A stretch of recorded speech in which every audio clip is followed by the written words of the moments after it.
America అధ్యక్షుడు Donald Trump వ్యాఖ్యలకు Bharat counter ఇచ్చింది. సుంకాల తగ్గింపుకు చర్యలు నిజమే అయినప్పటికీ ఆయన ఆరోపణలతో తాము ఈ నిర్ణయం తీసుకోలేదని చెబుతున్నాయి. అభివృద్ధి చెందిన దేశాలతో వాణిజ్య సంబంధాలను పెంపొందించుకోవడానికి చేస్తున్న ప్రయత్నాల్లో భాగంగా ఈ చర్యలు తీసుకుంటున్నట్లు భారత్ వెల్లడించింది.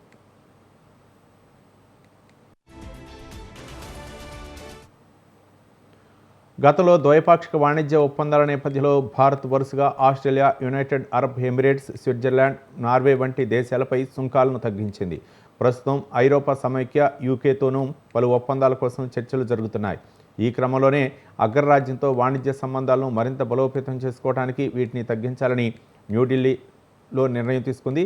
అంతేగాని అమెరికా భారత్పై విధించాలన్న సుంకాల అమలుకు సమయం దగ్గర పడుతున్నందుకు కాదు అని భారత అధికారులు చెబుతున్నట్లు మీడియాలో కథనాలు వెలువడ్డాయి.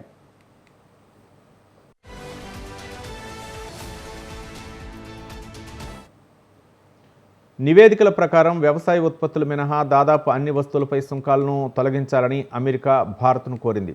న్యూఢిల్లీకి వాషింగ్టన్ అతిపెద్ద వాణిజ్య భాగస్వామి.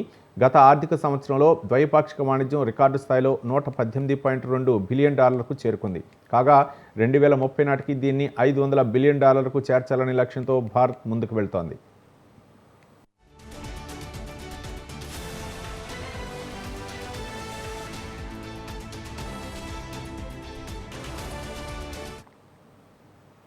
గత నెల ప్రధాని నరేంద్ర మోదీ అమెరికా పర్యటనకు వెళ్లిన సమయంలో 2025 చివరి నాటికి ఇరు దేశాల మధ్య పరస్పరం ప్రయోజనకరమైన బహుళ రంగాల ద్వైపాక్షిక వాణిజ్య ఒప్పంద తొలి దశపై చర్చలు జరపడానికి ట్రంప్ అంగీకరించారు.